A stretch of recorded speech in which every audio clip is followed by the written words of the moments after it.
warahmatullahi wabarakatuh. Perkenalkan, nama saya Angga Rizky Fadila, NIM saya 119040006. Di sini saya ingin menyampaikan beberapa materi, yaitu materi mengenai dalalah menurut 4 mazhab dan juga nasik mansuk. Yang pertama yang akan kita bahas yaitu mengenai dalalah menurut perspektif Imam Hanafiyah. Pengertian dalalah di sini yaitu dalalah adalah suatu petunjuk yang menunjukkan kepada yang dimaksudkan atau memahami sesuatu yang disebutkan pertama, atau juga disebut madlul yang artinya yang ditunjuk. Dalam hubungannya dengan hukum, yang disebut madlul itu adalah hukum itu sendiri. Kata sesuatu yang disebutkan kedua kalinya disebut dalil yang menjadi petunjuk. Dalam hubungannya dengan hukum, dalil itu disebut dalil hukum. Adapun pengertian yang lain mengenai dalalah ini itu sendiri menurut bahasa yaitu maksud tertentu. Dan dalam ilmu usul fikih dapat ditegaskan bahwa dalalah adalah pengertian yang ditunjuki oleh suatu lafaz dengan kata lain, petunjuk suatu lafaz kepada makna tertentu. Dalalah atau dalalah adalah hubungan antara al-dal dan al-madlul. Al-dal adalah lafaz, sedangkan al-madlul adalah makna lafaznya.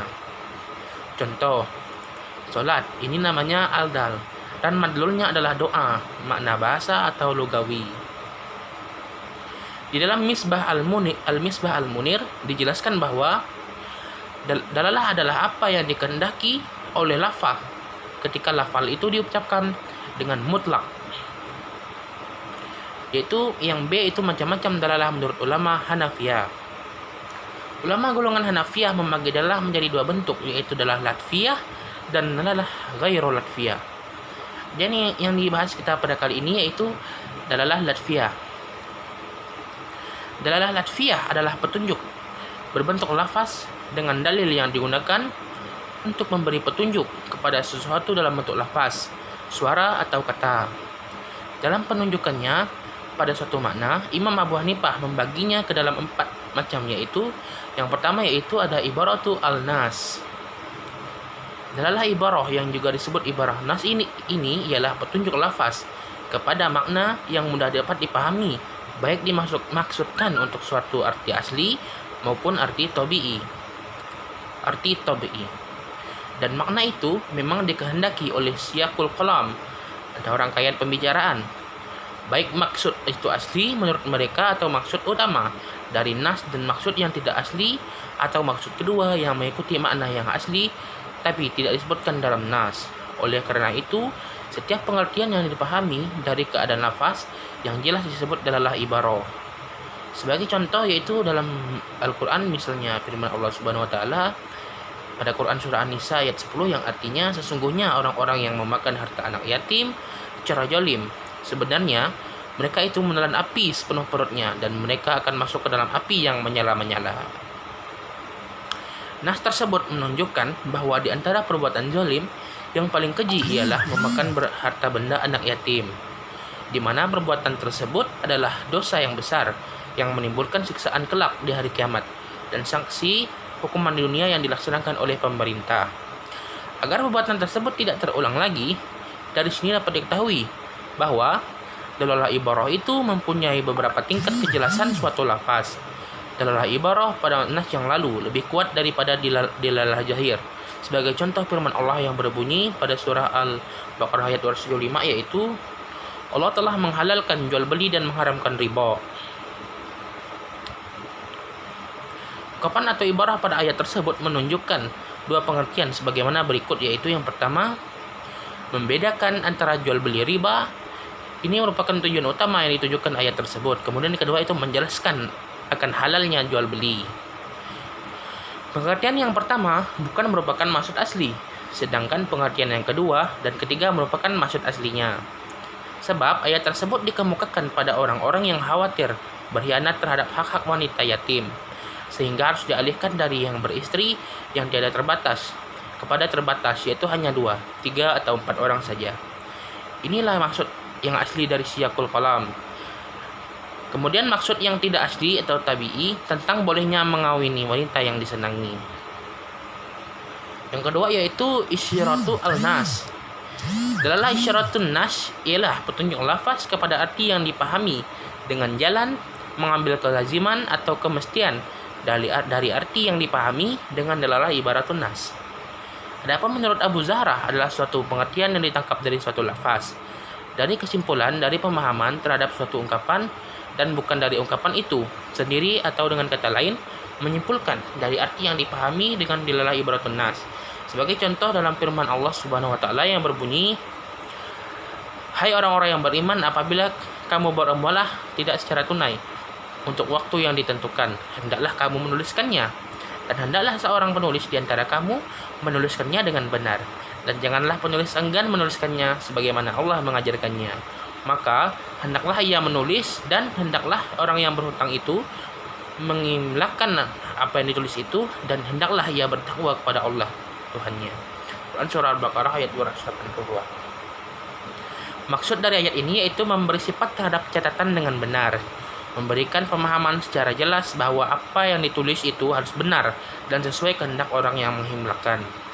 Dan secara implisit atau isyarat dapat dipahami bahwa catatan itu dapat dijadikan argumentasi atau data bagi orang yang mengimlakan, di mana ia tidak dapat terhadap apa-apa yang tertera dalam tulisan tersebut selama tidak didustakan. Pengertian-pengertian yang demikian ini diistimbatkan dari isyarat nas, yaitu huruf lam pada lafaz lahu yang mengandung pengertian itu bahwa seorang anak itu adalah milik bapaknya. Baiklah, yang ketiga yaitu dalalah al-nas. Dalalatun nas juga disebut mafhum muwafaqah, di samping disebut pula dilalatu aula. Sebagian fuqaha menyebutnya qiyas jali. Dilalatul nas adalah pengertian secara implisit tentang suatu hukum lain yang dipahami dari pengertian nas secara eksplisit karena adanya penyebab faktor yang sama. Contohnya terdapat dalam firman Allah Subhanahu wa taala pada surah Al-Isra ayat 23-24 yang artinya, "Maka sekali-sekali janganlah kamu mengatakan kepada keduanya perkataan dan janganlah kamu membentak mereka, dan ucapkanlah kepada mereka perkataan yang mulia, dan rendahkanlah dirimu terhadap mereka berdua dengan penuh kesayangan, dan ucapkanlah, wahai Tuhanku, kasihinilah mereka keduanya sebagaimana mereka berdua telah mendidik aku waktu kecil." Secara eksplisit ayat tersebut menunjukkan tentang haramnya mengucapkan kata kepada kedua orang tua. Bila diucapkan kepada orang tua tentu saja diharamkan. Maka memukul dan mencerca serta segala perkataan dan perbuatan yang menyakitkan hati kedua orang tua tentu lebih diharamkan. Kemudian yang keempat itu yaitu iktidau al-nas. Dalalah al-iktida yaitu disebut juga iktida al-nas. Menurut sebagian ulama ahli usul fikih berpendapat bahwa penunjuk lafaz pada suatu yang tidak disebutkan yang kebenarannya tergantung kepada yang tidak disebut itu. Misalnya firman Allah Subhanahu wa taala pada Quran surah Yusuf ayat 82 yaitu yang artinya, "Dan tanyalah penduduk negeri yang kami berada di situ, dan kafilah yang kami datang bersamanya, dan sesungguhnya kami adalah orang-orang yang benar." Menurut Zahir, ungkapan ayat tersebut terasa ada yang kurang, karena bagaimana mungkin bertanya kepada kampung yang bukan makhluk hidup? Karenanya dirasakan perlu memunculkan suatu kata agar ungkapan dalam ayat itu menjadi benar. Kata yang perlu dimunculkan itu adalah penduduk sebelum kata kampung yang dapat ditanya dan memberi jawaban. Selain itu juga dianggap perlu memunculkan kata orang-orang sebelum kata kafilah, sehingga menjadi orang-orang dalam kafilah yang memungkinkan memberikan jawaban. Kemudian yang C itu kehujahan dari dalalah. 4 macam dalalah yang telah disebutkan di atas dan dijelaskan di atas tadi, khususnya yang dalalah latfiyah, dapat dijadikan pegangan ataupun hujah untuk menentukan arti suatu nas dalam suatu penetapan hukum. Hanya saja kekuatan di antara 4 macam dalalah tersebut bertingkat-tingkat. Tingkatan dalalah tersebut dalam istinbat hukum tidaklah sama. Dalalah ibarat eksplisit yang paling kuat, dalalah tidak yang paling lemah. Menurut mazhab Hanafi, tingkatan dalalah tersebut adalah sebagai berikut, yaitu yang paling kuat yaitu dalalah ibarah, yang urutan kedua itu adalah al-isyarah, dan dalalah yang ketiga adalah an-nas, dan yang paling lemah itu dalalah al-iqtida. Dalalah menurut dalam perspektif Imam Syafi'i, Imam Maliki, dan Imam Hambali. Yang pertama yaitu pengertian mantuk dan mafhum. Mantuk pada dasarnya adalah isim ma'ful yang secara bahasa berasal dari kata nataka yatiku nutkon yang berarti pembicaraan. Hal ini sebagaimana penjelasan Ibnu Manjur dalam kitabnya Lisan al-Arab. Sedangkan pengertian mantuk secara istilah adalah yang sebagaimana yang dikemukakan oleh Al-Amidi. Makna yang dipahami dari penunjuk lafaz secara qat'i terhadap pembicaraan. Kemudian pengertian yang dikemukakan oleh Al-Zuhaini, yaitu pengertian yang diperoleh dari apa yang tersurat. Secara sederhana, mantuk berasal dari kata natako yang bermakna terucap. Mantuk adalah makna yang dikandung oleh kata yang terucap. Al-Qattan menjelaskan di dalam bukunya bahwa mantuk adalah satu makna yang ditunjukkan oleh lafaz menurut ucapannya, yakni pertunjukan makna berdasarkan materi-materi huruf-huruf yang diucapkan. Petunjuk lafaz pada makna ada kalanya kepada bunyi mantuk arti tersurat perkataan yang diucapkan itu, baik secara tegas maupun ada kemungkinan makna lain dengan takdir maupun tanpa takdir. Sebagaimana contoh mantuk pada surah Al-An'am ayat 145 yang artinya, katakanlah tidak kudapati di dalam apa yang diwahyukan kepadaku sesuatu yang diharamkan memakannya bagi yang ingin memakannya, kecuali daging hewan yang mati, darah yang mengalir, daging babi, karena semua itu kotor, atau hewan yang disembelih bukan atas nama Allah. Tetapi barang siapa terpaksa bukan karena menginginkan dan tidak melebihi batas darurat, maka sungguh Tuhanmu Maha Pengampun lagi Maha Penyayang. Umam dan Aminuddin mereka menjelaskan ayat di atas dapat dipahami bahwa mantuknya adalah haram memakan darah yang mengalir. Sedangkan mafhum mukhalafahnya adalah halal darah yang tidak mengalir dan diketahui halalnya melalui kaidah atau melalui dalil syara yang lain seperti bunyi hadis Nabi dari Ibnu Umar berkata, Rasulullah SAW bersabda, dihalalkan bagi kita dua macam bangkai dan dua macam darah. Adapun dua macam bangkai adalah bangkai ikan dan belalang, sedangkan dua macam darah itu darah hati dan limpa. Hadis riwayat Al-Hakim dan Al-Baihaqi. Selain itu, contoh mantuk ialah memahami dari apa yang langsung tersurat dalam lafaz. Misal surah Al-Nisa ayat 23 yang melarang seorang suami mengawini anak tiri yang berada dalam asuhannya. Ayat ini menurut mantuknya menunjukkan keharaman menikahi anak tiri yang berada di bawah asuhan suami dan istri yang telah digaudi. Apa yang ditunjuk di sini memang jelas terbaca dalam apa yang tersurat dalam ayat tersebut. Menunjukkannya begitu jelas sehingga tidak memerlukan penjelasan di balik tersirat itu. Serta adapun pengertian mafhum sebagaimana yang dipaparkan oleh para ulama adalah sebagai berikut. Al-Amidi menjelaskan bahwa yang dimaksud dengan mafhum sebagaimana yang termuat dalam kitabnya Al-Ikam fil Usul Al-Ahkam adalah makna yang dipahami dari lafaz, bukan menurut yang dibicarakan. Kemudian juga Al-Juwaini mendefinisikan mafhum dengan pengertian yang diperoleh dari arti yang tidak disebutkan secara jelas. Berdasarkan definisi ini, dapat diketahui bahwa mafhum adalah setiap makna yang dipahami dari suatu lafaz, yang makna tersebut berada di luar ruang lingkup yang tersurat. Mafhum terbagi dua, yaitu mafhum muwafaqah dan mafhum mukhalafah. Mafhum muwafaqah adalah makna yang dapat dipahami dari kalimat-kalimat dengan jalan mentabaqah atau kesesuaian antara yang disebutkan dengan yang tidak disebutkan. Sedangkan mafhum mukhalafah adalah menetapkan hukum yang tidak disebutkan berbeda dengan hukum yang disebutkan. Jenisnya yang B itu macam-macam mantuk. Para ulama usul fikih membagi mantuk kepada tiga macam, yaitu nas, jahir, dan mu'amwal. Nas yaitu tidak mengandung kemungkinan takwil atau pengalihan makna. Nas terbagi dua, yaitu ada yang syarih atau jelas apabila lafaz yang digunakan menunjukkan dengan tegas dan jelas maknanya, baik makna itu sesuai sepenuhnya dengan bunyi teks atau hanya dikandung maknanya oleh nas. Bagian ini disebut dengan ibarat al-nas. Misalnya firman Allah Subhanahu wa taala dalam Quran surah Al-Baqarah ayat 196 yang artinya, tetapi jika ia tidak menemukan binatang korban atau tidak mampu, maka wajib berpuasa 3 hari dalam masa haji dan 7 hari lagi apabila kamu telah pulang kembali. Itulah 10 hari yang sempurna. Kemudian mantuk terbagi kepada dua, yaitu sarih dan ghair sarih. Mantuk sarih adalah petunjuk lafaz pada seluruh pengertian yang dikehendaki atau sebagiannya saja.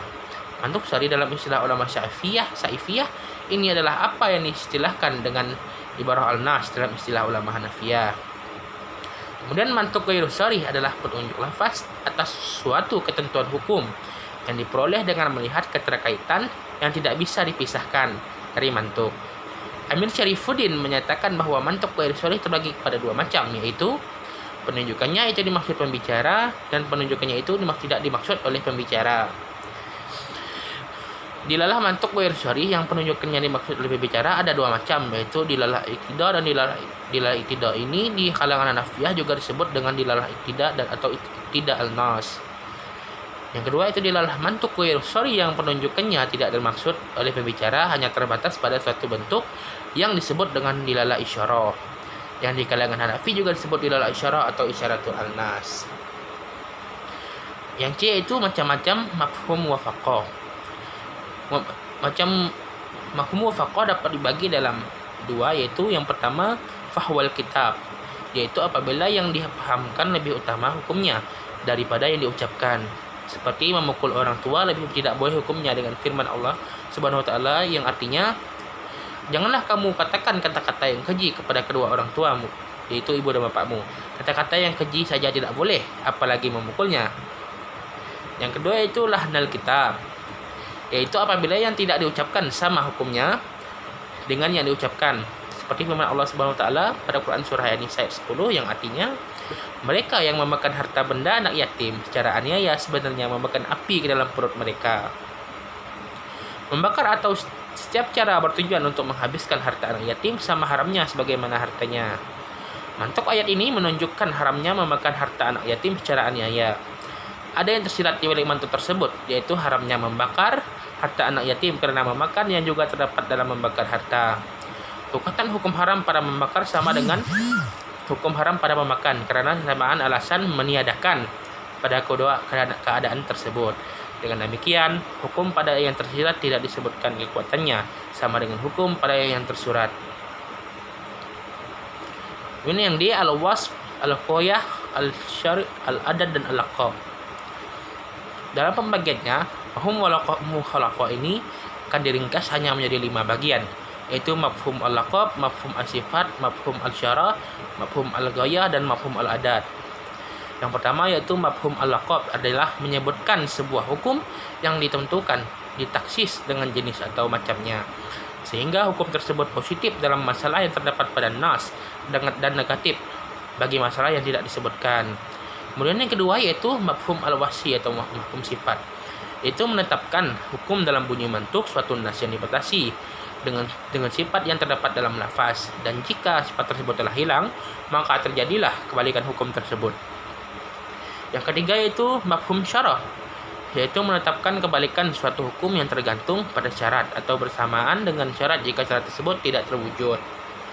Yang keempat yaitu mafhum al-ghayah, yaitu menetapkan hukum yang berada di luar tujuan nas bila hukum tersebut dibatasi dengan tujuan. Yang kelima atau yang terakhir itu mafhum al-adad, ialah penunjukan suatu lafaz yang menjelaskan berlakunya hukum dengan jumlah bilangan tertentu. Yang selanjutnya menafikan hukum tersebut pada jumlah bilangan selain yang dilafazkan dalam nas. Misalnya firman Allah Subhanahu wa taala dalam Quran surah An-Nur ayat 2 yang artinya, perempuan yang berzina dan laki-laki yang berzina, maka deralah tiap-tiap seorang dari keduanya 100 kali dera. Mantuk dari ayat di atas adalah menetapkan pukulan 100 kali untuk pezina laki-laki dan perempuan. Dan mafhum al-adad dari ayat tersebut adalah tidak sahnya pukulan terhadap pezina itu bila pukulannya lebih atau kurang dari 100 kali yang ditentukan. Kemudian yang ke E yang itu syarat mafhum mukhalafah. Ulama yang membolehkan berhujjah dengan mafhum mukhalafah mengemukakan beberapa syarat dalam menggunakan mafhum mukhalafah sebagai hujjah. Syarat tersebut yaitu mafhum mukhalafah ini tidak berlawanan dengan dalil yang lebih kuat, baik dalil mantuk maupun mafhum wafaqah sendiri. Yang disebutkan hanya kata-kata yang kasar. Mafhum mukhalafah boleh memukuli, tetapi mafhum ini berlawanan dengan mafhum wafaqah, yaitu tidak boleh memukuli. Yang disebutkan bukan suatu hal yang biasa terjadi. Yang disebutkan bukan dimaksudkan untuk menguatkan suatu keadaan, dan yang disebutkan harus berdiri sendiri, tidak mengikuti kepada yang lain. Selanjutnya yaitu materi tentang nasik. Secara bahasa, nasik berarti menghilangkan atau memindahkan dan merubah suatu perkara dari suatu keadaan. Sedangkan dari segi bahasa juga nasik bisa diartikan sebagai pembatalan atau penghapusan. Nasik secara etimologi berarti menghilangkan, mengutip, dan menyalin. Sedangkan nasik menurut istilah ulama usul adalah syar'i yang menghilangkan suatu hukum syar'i dengan dalil. Dengan demikian jelas bahwa nasik berbeda dengan taksis, karena nasik terjadi antara dua nas yang turun sejak semasa, tetapi yang menaskan kemudian dari yang menaskan. Kemudian yang B itu syarat-syarat nas. Adapun nas dalam Al-Quran juga diperlukan beberapa syarat-syarat yang harus dipenuhi dan telah disepakati oleh jumhur ulama, yaitu yang pertama dalil. Ketentuan nas harus terpisah dengan dalil atau ketentuan maksudnya. Dalil nasik harus lebih kuat atau sama kuat daripada dalil yang mansuk.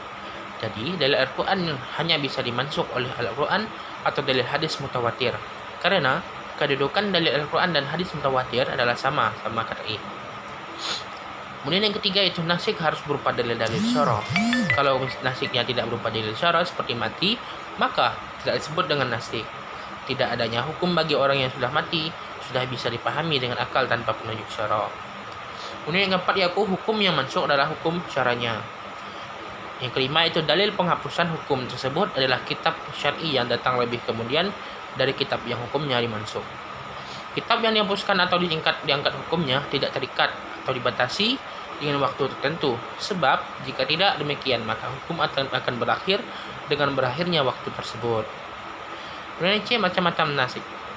Yang pertama itu nas Al-Quran dan dengan Al-Quran. Para ulama yang mengakui adanya nas ini telah sepakat adanya nasik Al-Quran dengan Al-Quran, dan itu pun telah terjadi menurut mereka.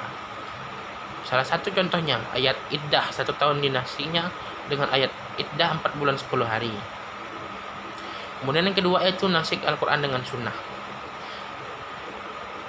Nasik yang macam ini terbagi dua, yaitu pertama nasik Al-Quran dengan hadis ahad. Jumhur ulama berpendapat hadis ahad tidak bisa menasikkan Al-Quran, karena Al-Quran adalah nasik yang mutawatir, menunjukkan keyakinan tanpa ada penduga atau dugaan padanya. Sedangkan hadis ahad adalah nasik yang bersifat ijani. Dan tidak sah pula mengapa sesuatu yang sudah diketahui dengan suatu yang sifat dugaan diduga, ataupun menasikkan Al-Quran dengan sunnah mutawatir. Para ulama berpendapat Malik, Abu Hanifah, dan Ahmad dalam satu riwayat membolehkannya. Al-Syafi'i dan beberapa ulama lain menolak nasik seperti ini. Yang ketiga yaitu nasik sunnah dengan Al-Quran. Jumhur ulama membolehkan nasik seperti ini. Salah satunya contohnya seperti berpuasa pada hari Syu'ara yang ditetapkan berdasarkan sunnah riwayat Bukhari dan Muslim dari Aisyah radhiyallahu anhu. Dari Aisyah ia berkata, hari Asyura itu adalah wajib berpuasa. Ketika diturunkannya kewajiban berpuasa bulan Ramadan, maka ada 2 orang yang mau berpuasa dan ada pula tidak berpuasa. Hadis riwayat Muslim. Maksudnya di sini semula berpuasa pada hari Asyura itu wajib, tetapi setelah turun ayat yang mewajibkan puasa pada bulan Ramadan, maka puasa pada hari Asyura itu tidak wajib lagi. Adapun ayat yang nasik itu ialah Quran surah Al-Baqarah ayat 185 yang artinya, karena itu barang siapa di antara kamu hadir di negeri tempat tinggalnya di bulan itu, maka hendaklah ia berpuasa pada bulan itu. Yang keempat yaitu nasik sunnah dengan sunnah. Sunnah macam ini terbagi pada 4 macam, yaitu nasik sunnah mutawatir dan dengan sunnah mutawatir. Nasik sunnah ahad dengan sunnah ahad, nasik sunnah al-ahad dengan sunnah mutawatir, dan nasik sunnah mutawatir dengan sunnah ahad. Kemudian yang D yaitu pengertian taksis dan perbedaan dengan nasik. Taksis pengertian yaitu taksis adalah mengeluarkan bagian dari satuan-satuan yang masuk di dalam lafaz am, dan lafaz am itu hanya berlaku bagi satuan-satuan yang masih ada, yang tidak dikeluarkan dari ketentuan lafaz atau dalil am. Menurut perbedaannya, nasik dan taksis memiliki persamaan dan perbedaan. Persamaannya antara lain terletak pada fungsinya, yang ini untuk membatasi kandungan suatu hukum. Keduanya berfungsi untuk mengkhususkan sebagian kandungan dari suatu lafaz. Hanya saja taksis lebih khusus pada pembatasan berlakunya hukum yang umum, sedangkan nasik menekankan pembatasan suatu hukum pada masa tertentu. Adapun perbedaan di antara keduanya yaitu taksis merupakan penjelasan mengenai kandungan suatu hukum yang umum menjadi berlaku khusus sesuai dengan lafaz yang dikhususkan tersebut. Sedangkan nasik menghapus atau membatalkan semua kandungan hukum yang ada dalam suatu masa dan sebelumnya telah berlaku. Al-Bukhari nomor 876. Taksis bisa dilakukan terhadap lafaz yang belakangan dan bisa pula terhadap lafaz yang datang beriringan. Sedangkan nasik mutlak hanya bisa dilakukan melalui lafaz yang datang kemudian. Taksis bisa dilakukan baik dengan dalil nakli maupun dengan dalil akli, sedangkan nasik hanya bisa dilakukan dengan dalil nakli saja. Taksis tidak berlaku pada perintah amr yang mengandung suatu perintah saja, seperti berilah si fulan, sedangkan nasik bisa dilakukan dengan kasus seperti itu. Lafaz yang umumnya tetap ada sesuai kerumunannya walaupun setelah ditaksis, sedangkan lafaz yang dinasik tidak berlaku lagi. Dibolehkannya mentaksis lafaz yang qat'i dengan qiyas hadis ahad dan dalil-dalil syara lainnya. Pendapat ini masih diperselisihkan di kalangan para ulama, sedangkan dalam nasik tidak boleh mentaksis suatu lafaz yang qat'i kecuali dengan lafaz yang qat'i pula. Sekian dari penjelasan dari saya. Apabila ada kekurangan mohon dimaafkan. Wabillahi taufiq wal hidayah. Assalamualaikum warahmatullahi wabarakatuh.